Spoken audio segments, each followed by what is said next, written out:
Picture a magnificent kingdom in the heart of Africa, centuries before European ships ever touched its shores.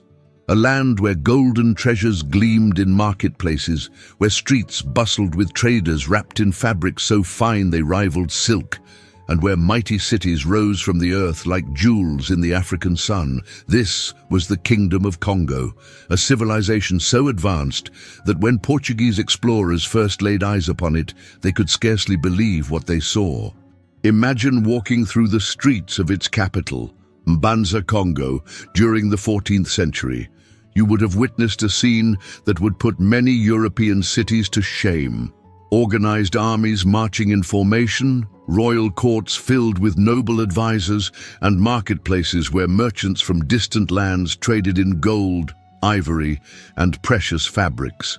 For 5 centuries, from the 14th to the 19th century, the Kingdom of Congo ruled supreme over Central Africa.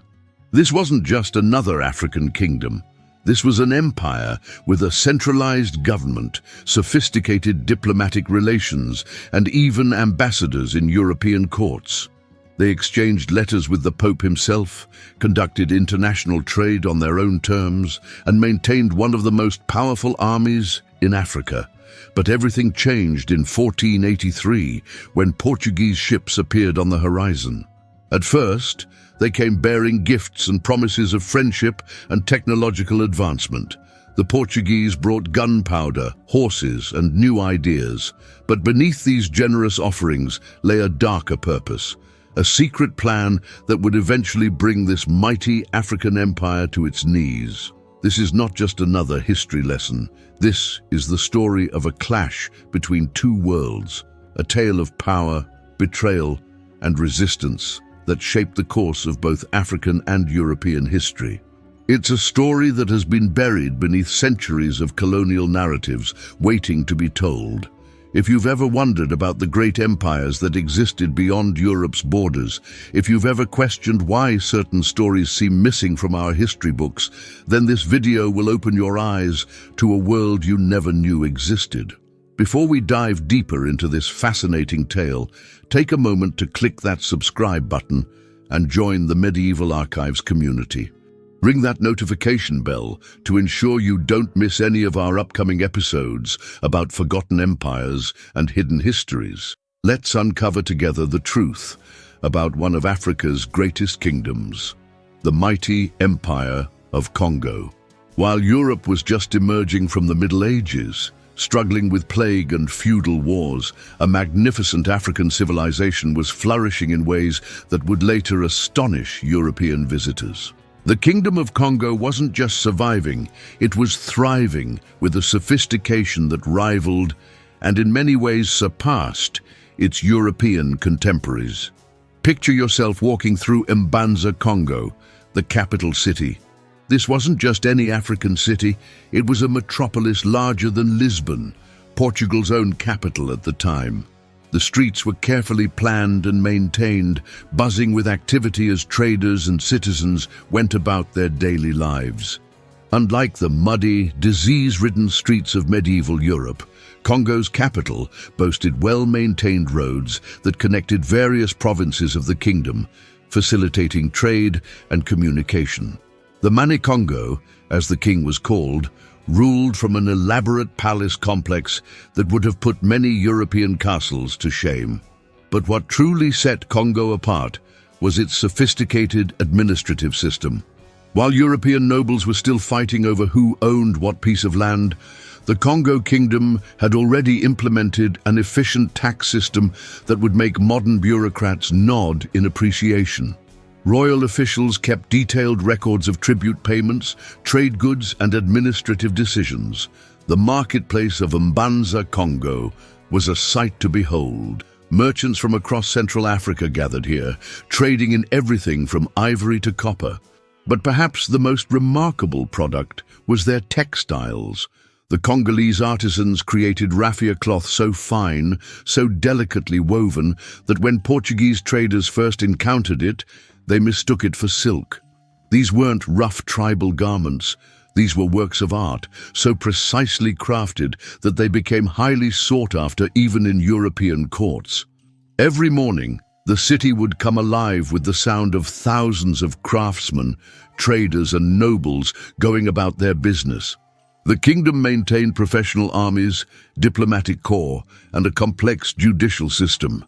Court officials wore elaborate clothes made from this refined raffia cloth, and the king's advisors managed international relations with neighboring kingdoms long before Europeans arrived. This level of sophistication caught Portuguese explorers completely off guard. They had expected to find what their prejudices told them they would find. Instead, they encountered a nation with established laws, complex social hierarchies, and trading networks that spanned thousands of miles. The Manikongo's court included judges, advisors, and administrators who managed a territory larger than many European countries of the time. What's particularly fascinating is how the Congolese people had developed their own form of currency. They used Nzimbu shells, which were carefully regulated by royal authority, much like modern central banks control money supply today. This wasn't simple barter. This was a sophisticated economic system that had evolved independently of European influence. The kingdom's roads weren't just paths through the jungle, they were carefully maintained highways that connected various provinces, allowing for rapid communication and trade. Royal messengers could travel these routes quickly, carrying news and royal decrees throughout the realm, maintaining the king's authority across vast distances. This was the Africa that Europeans never expected to find. An Africa of cities and civilization, of commerce and culture, of law and order.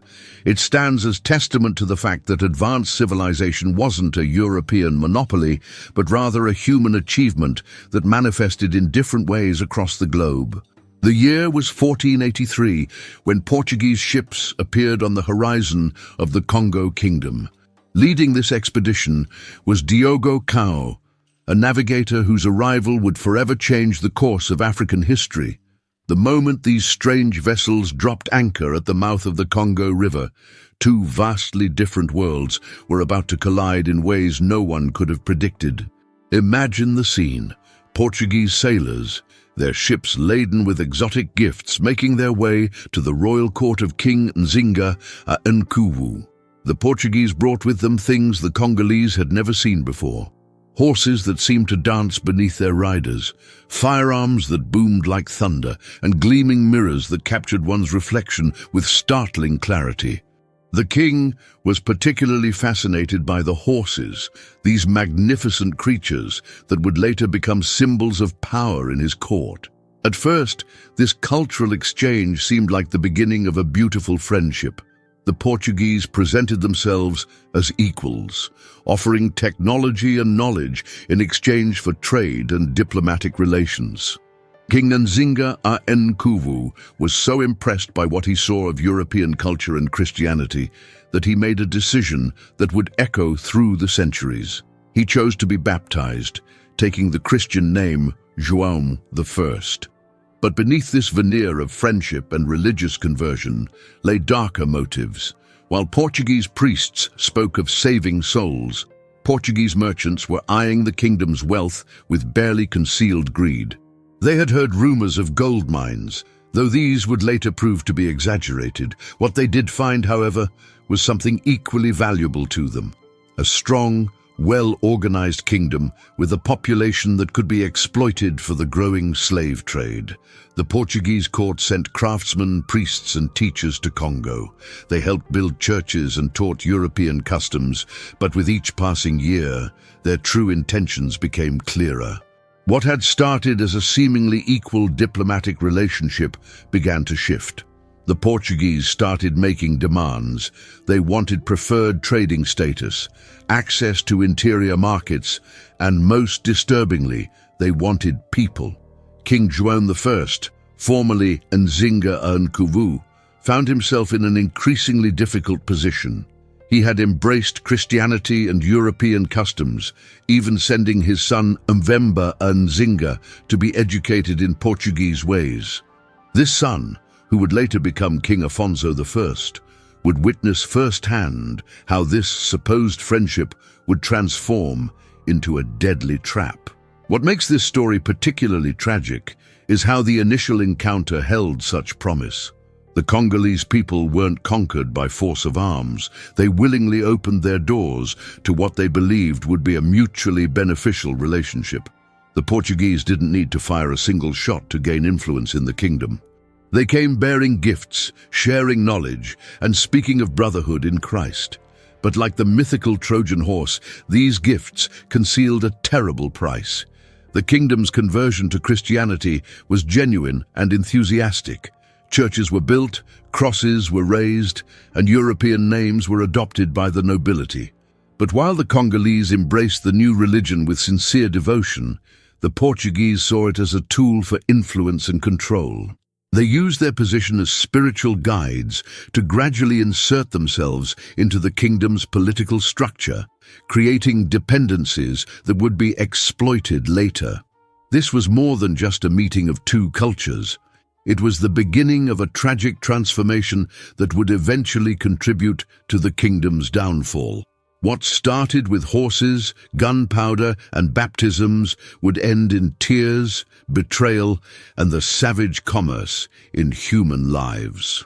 The Kingdom of Congo was about to learn the hard way that not all who come bearing gifts come with good intentions. The Portuguese destruction of the Congo Kingdom ranks among history's most cunning acts of betrayal. Like a poison slowly seeping through the bloodstream, their influence gradually corrupted the kingdom from within, using tactics so subtle that by the time the Congolese fully understood what was happening, it was already too late. One of their most insidious strategies was what they called education.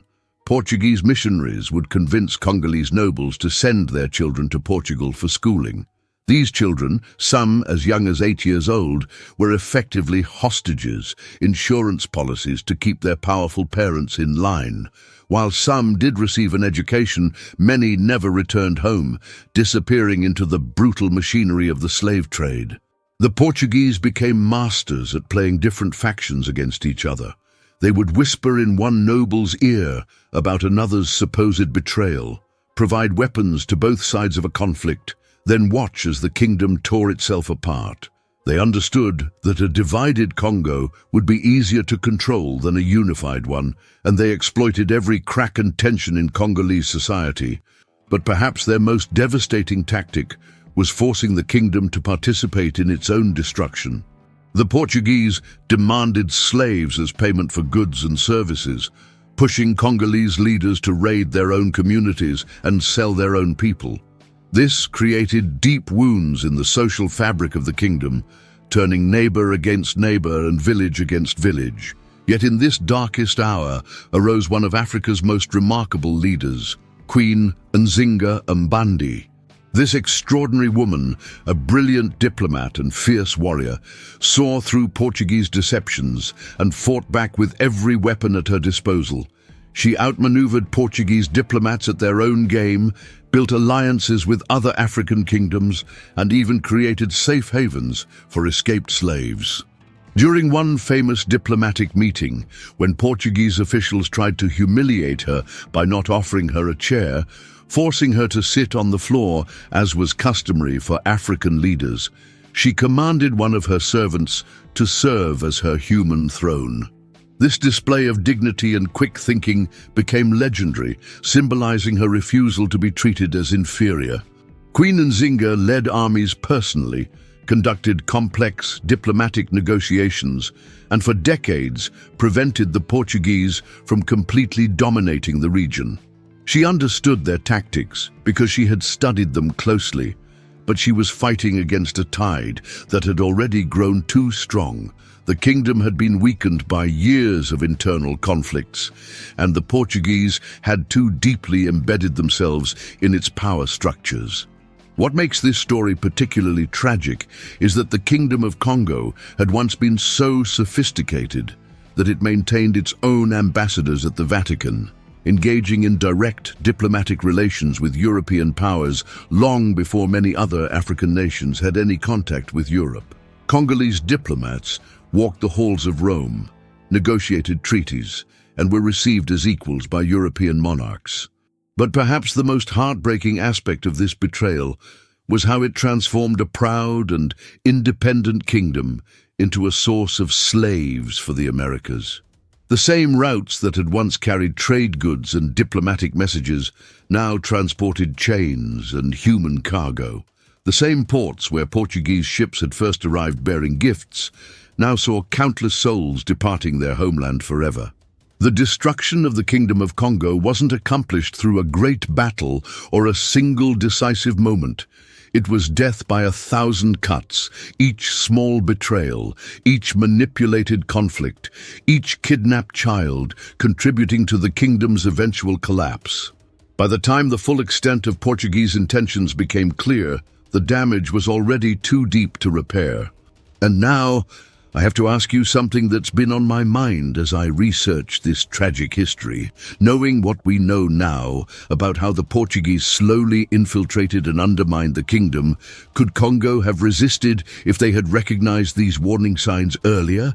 What do you think would have happened if they had refused those first, seemingly friendly overtures? Share your thoughts in the comments below, and if you're finding this history as fascinating as I do, make sure to subscribe to The Medieval Archives for more stories about forgotten empires and hidden histories.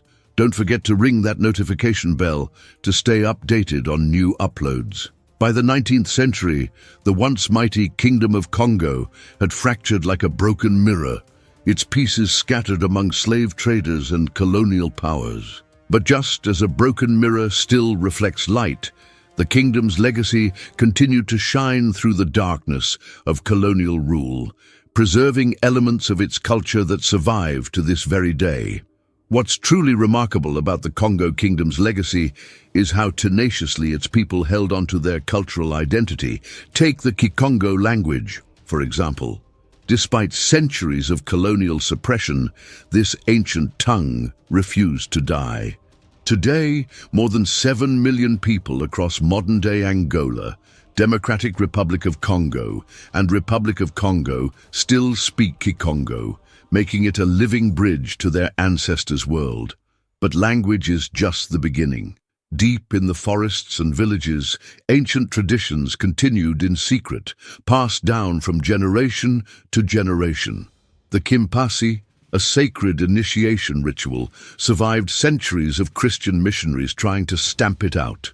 This secret society served as both a spiritual practice and a way of preserving traditional knowledge.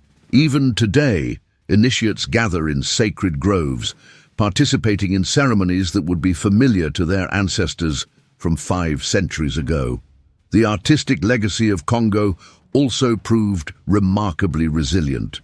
The kingdom's craftspeople were renowned for their ability to infuse spiritual power into physical objects, creating pieces that were both beautiful and sacred.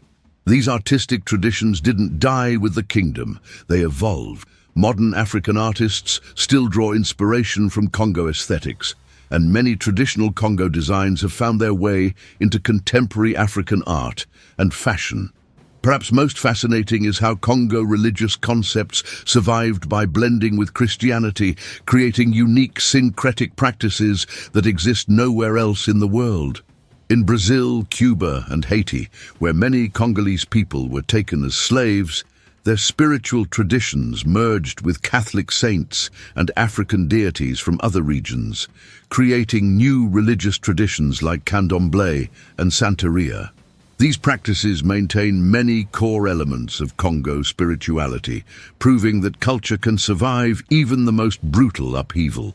The kingdom's sophisticated diplomatic traditions also left their mark. The Congo people were master negotiators and alliance builders, skills that would help their descendants navigate the complex political landscape of colonial and post-colonial Africa. Even today, in many communities, traditional methods of conflict resolution and community organization can be traced back to Congo systems of governance. Architecture tells another story of survival. While the grand palaces of Mbanza Congo may lie in ruins, traditional building techniques and spatial arrangements still influence how communities are organized in the region. Archaeological excavations continue to reveal new details about the kingdom's sophisticated urban planning, challenging long-held assumptions about pre-colonial African civilization. Music and dance traditions have proven particularly resilient. The complex rhythms and movements that once entertained Congo royalty continue to influence African music today. The famous Congo drums, whose rhythms once carried messages across the kingdom, still beat in modern African music, their echoes reaching across oceans to influence global musical styles from jazz to rumba. Traditional medicine, another cornerstone of Congo culture, continues to be practiced. Modern healers still use many of the same herbs and healing techniques that their ancestors did, though now often alongside Western medicine. This medical knowledge, accumulated over centuries, has even attracted the attention of pharmaceutical companies studying traditional remedies for their potential modern applications. The story of Congo's legacy is not just about preservation, it's about adaptation and evolution. While the kingdom itself may have fallen, its people found ways to maintain their identity through centuries of oppression. They transformed their traditions when necessary, hid them when required, and passed them on through generations, ensuring that the spirit of their ancient civilization would never truly die. Looking at modern Central Africa, you might have to look carefully to see traces of the mighty kingdom that once ruled here. But like a powerful underground river, Congo culture continues to flow beneath the surface, nourishing new generations with the wisdom and traditions of their ancestors. It stands as a testament to the resilience of human culture and the enduring strength of identity, even in the face of history's greatest challenges. As we conclude this journey through the remarkable story of the Kingdom of Congo, we can't help but wonder about what might have been. Here was a civilization that had all the ingredients for global prominence: sophisticated governance, international diplomacy, thriving trade networks, and a rich cultural heritage. One can only imagine how different world history might look if the kingdom had been allowed to develop on its own terms, free from exploitation and colonial interference. The fall of Congo raises uncomfortable questions about our understanding of world history. For every kingdom like Congo that we know about, how many others have been erased from our collective memory? How many African empires, with their own unique technologies, philosophies, and achievements, have been deliberately forgotten or written out of history books? Think about it. While European histories meticulously document the smallest details of medieval baronies and duchies, vast African kingdoms that ruled over territories larger than France have been reduced to footnotes, if mentioned at all. The Kingdom of Congo wasn't an isolated case. It was part of a complex network of African civilizations, each with its own contributions to human progress. This systematic erasure of African history serves as a powerful reminder of why we need to dig deeper, look harder, and question the narratives we've been taught. The story of Congo shows us that Africa wasn't a dark continent waiting to be civilized. It was home to sophisticated societies that were often more advanced than their European contemporaries in many ways. But perhaps the most important lesson from Congo's story is how crucial it is to preserve and share these histories. Every time we uncover and tell these stories, we help restore a piece of humanity's collective heritage. We challenge the simplified narratives that have dominated our understanding of the past, and we open our minds to a richer, more complex view of human civilization. The Kingdom of Congo may have fallen, but its legacy lives on in the millions of people who still speak its language, practice its traditions, and carry its cultural memory. Its story reminds us that history isn't just about kings and battles. It's about human resilience, cultural survival, and the endless capacity of people to maintain their identity against overwhelming odds. If this journey through one of Africa's greatest kingdoms has sparked your curiosity, there's so much more to explore. Our channel, The Medieval Archives, is dedicated to uncovering these hidden histories and sharing them with the world. By subscribing, you'll join a community of history enthusiasts who believe that the full story of human civilization deserves to be told. Hit that subscribe button to ensure you don't miss our upcoming episodes about other forgotten empires and overlooked civilizations. Ring the notification bell to stay updated on new content. Share this video with friends and family who might be interested in discovering the rich tapestry of global history we rarely learn about in school. Remember, history isn't just about the past. It's about understanding who we are and where we came from. And sometimes, the most important stories are the ones we have to work hardest to uncover. Until our next historical adventure, this is the Medieval Archives, reminding you that there's always more to history than meets the eye. Thank you for joining us on this journey through the remarkable story of the Kingdom of Congo.